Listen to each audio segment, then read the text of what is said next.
Hey there, folks. I'm Mark, in affiliation with Spectrum Pulse. And if you can't tell, I'm on vacation. Let's keep this brief. And this, it's Billboard BREAKDOwn.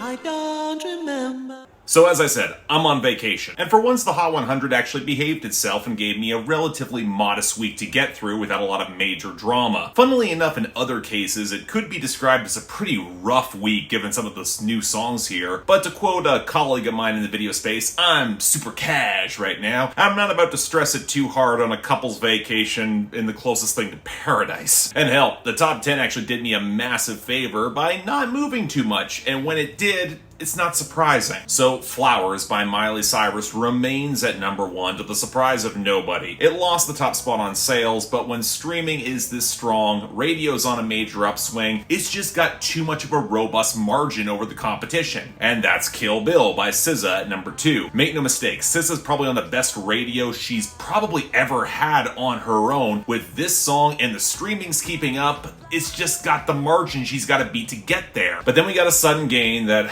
I predicted, but I wish I was wrong about. Last Night by Morgan Wallen at number 3, which is this high thanks to sales remaining high and a huge streaming surge. Although, interestingly, radio is still way behind given they're focused on the other Morgan Wallen songs that Nashville's pushing. So it might be a more fragile hit over the next couple of weeks, we'll have to see. Right behind it is Unholy by Sam Smith and PinkPantheress at number 4, which saw the expected bounce after their Grammys performance. Now, keep in mind, it's still very much on the downswing on sales and the radio, but streaming did see a spike, I guess. Now compare this to Creepin' by Metro Boomin, The Weeknd, and 21 Savage down to number 5, where despite steady radio gains, the streaming took a decline, so it might be reaching its peak sooner rather than later. But then we saw the second major Grammy bounce, well timed by her team to maximize the chart surge, Cuff It by Beyonce at number 6. It surged to the top in sales, and the well-timed remix kept the radio steady, even if streaming still doesn't really know what the hell to do with it. It knocked back Anti-Hero by Taylor Swift considerably to number 7, not helped by the radio definitely being sharply on the downswing, and Die For You by The Weeknd at number 8. Although in that case, the radio looks like it's finally stalled out, with this reaching its peak over there, with the streaming sliding hard. Now the last two songs also seem to be on their way out, but at different paces. I'm Good Blue by David Guetta and BB Rexha at number 9, of which the radio seems like they're trying to get rid of this fast. And As It Was by Harry Styles is at number 10, which it's definitely losing, but not quite as quickly as you might expect. This might be a long-standing recurrent song. And that naturally takes us to our losers and dropouts, and we got some surprisingly big ones in terms of songs from last year that really should not be here anymore. Like Circle Loco by Drake and 21 Savage, or I Ain't Worried by One Republic, or Sunroof by Nicki Yor and Daisy, or Super Freaky Girl by Nicki Minaj. Let's be honest, I can't really say I'm complaining about any of these heading out, to be honest. And for our losers,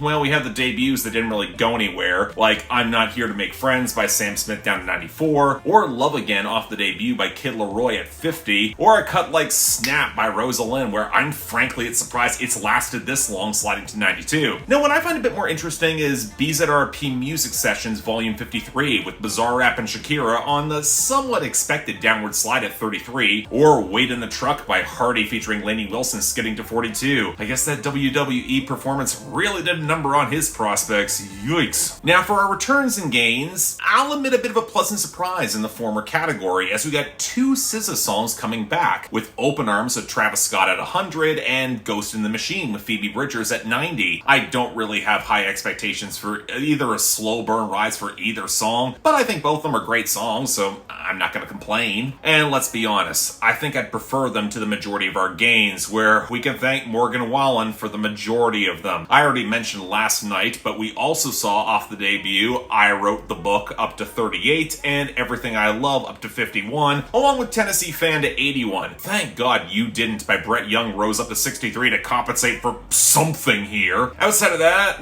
well, Players by Coil Ray seems to be on the track to being a legit hit at 28, and AMG by Gabito Ballesteros, Peso Pluma, and Natanael Cano at 68. It's frankly performing way better than I expected with another week of gains. For the record, to address something from last week, when I called this sound in subgenre a trend, I meant that in the context of the Hot 100 and the current TikTok moment it's riding. I'm willing to accept that regional Mexican music will pick up popular staying power, of which the global chart seems to mostly acknowledge. I'm just a bit skeptical as of now for the Hot 100. We'll have to see how much staying power they have. But that takes us to a thankfully modest list of new arrivals, starting off with number 96, Yandel 150 by Yandel and Feid.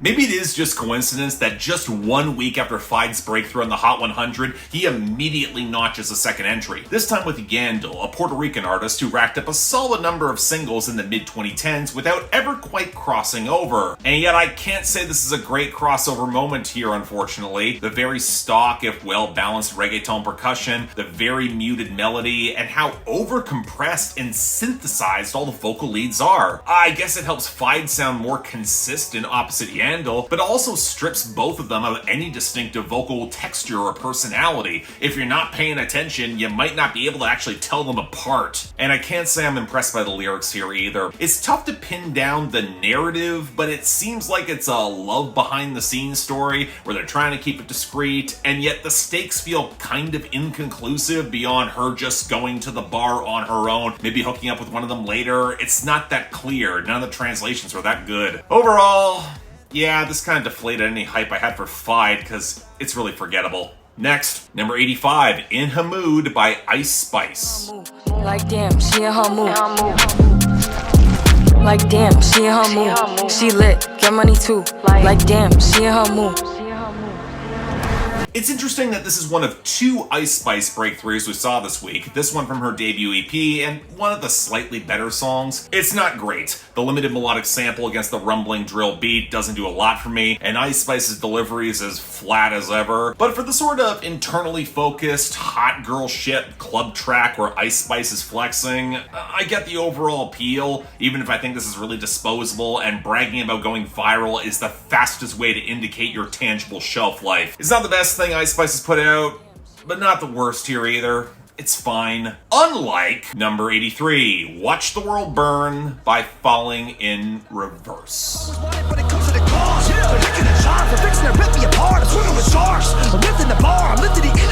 I'm actually really grateful I'm on vacation for Falling in Reverse debuting their first ever song on the Hot 100, years removed from the band's last album and any shred of their scene's cultural relevance. Because it puts things in perspective, you know? Is it really worth giving Ronnie Radke the angry response he so desperately craves? I mean, the sales are the only tangible reason why this will chart for maybe 1 week, likely no further. We have been down this route so many times before, only this time it's tangibly more embarrassing because while Falling in Reverse often made derivative garbage, this feels like a new low. Basically, what we have is an inelegant smash cut between rapping that nakedly rips off Eminem and NF with a bonus cadence jacked from Drake with a lot of overblown swell, and Ronnie Radke saying he's about to go Darth, about to go Disney, and openly admitting how much one social media post can set him off, but then it's smashed into this slice of generic metalcore that feels grafted on for the breakup instead of an actual hook. What I find laughable beyond the utter lack of structure or menace is just how much Ronnie Radke's leaning on the whole lyrical miracle triple time, but says nothing with it. It's the same issue I have with late period Eminem. So much filler compared to actually writing a song. All threats, no teeth. Where any references to breaking chains or apocalyptic cackles feel painfully undercooked and generic. It's weak provocation with no follow through. Might as well be Falling in Reverse's tagline. Skip it. Number 78, PRC by Peso Pluma and Natanael Cano.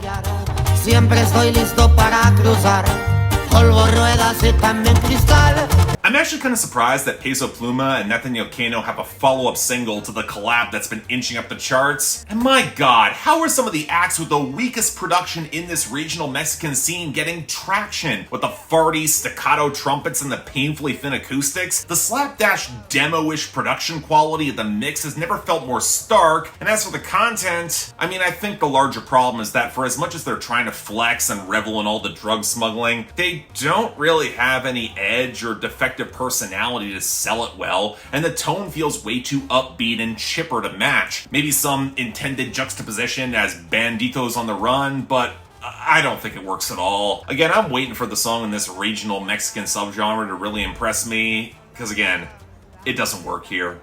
Sorry. Number 56, XC Volvemos by Karol G and Romeo Santos. Es una porno, a mí me encanta cómo lo hacemos. No borraré tu contacto y estoy al tanto por si volvemos. Okay, Karol G's been on a bit of a run the past couple of years, way bigger in Latin America, but I liked Provenza and Mami more than I thought I would, and thus I was curious where this new collab was gonna go. And you know what? I think I dig this. Yeah, the melody is very limited, and Romeo Santos' willowy vocal cannot match how sultry Karol G sounds. He kind of reminds me of early cuts from The Weeknd, where the intensity kind of felt hit or miss. But you know what? For a song all about that, we've got maybe one last hookup left before it's all over, why not make it hot as all hell? The groove's actually pretty solid, and there's more texture and complexity in the percussion than you might expect. I'm not gonna call this groundbreaking or remotely surprising, but you know what? Karol G can at least make this brand of minimalism a bit more compelling. She can nail the atmosphere, so I'll go with that at least. It's a good song. And finally, number 14, Boy's a Liar Part 2 by PinkPantheress and Ice Spice.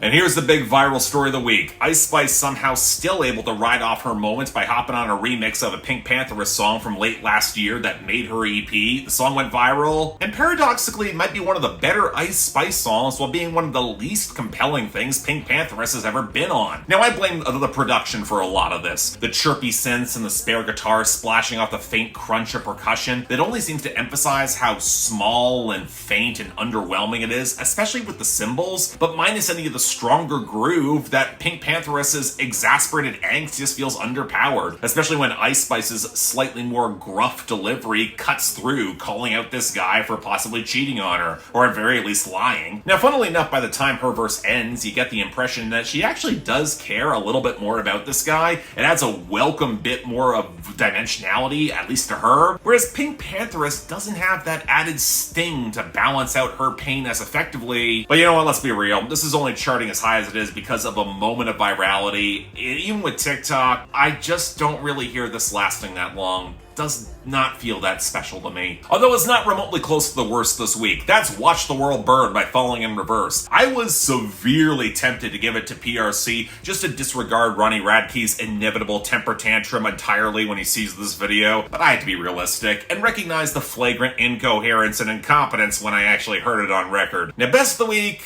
it's not great here, but I think it's going to XC Volvemos by Karol G and Romeo Santos. It's just the strongest in overall quality. Next week, I will be back from vacation. We'll have to see how any of this lasts. Stay tuned for that. But until then, I'm Mark. You're watching Billboard Breakdown, affiliated with Spectrum Pulse. And I'll see you next time.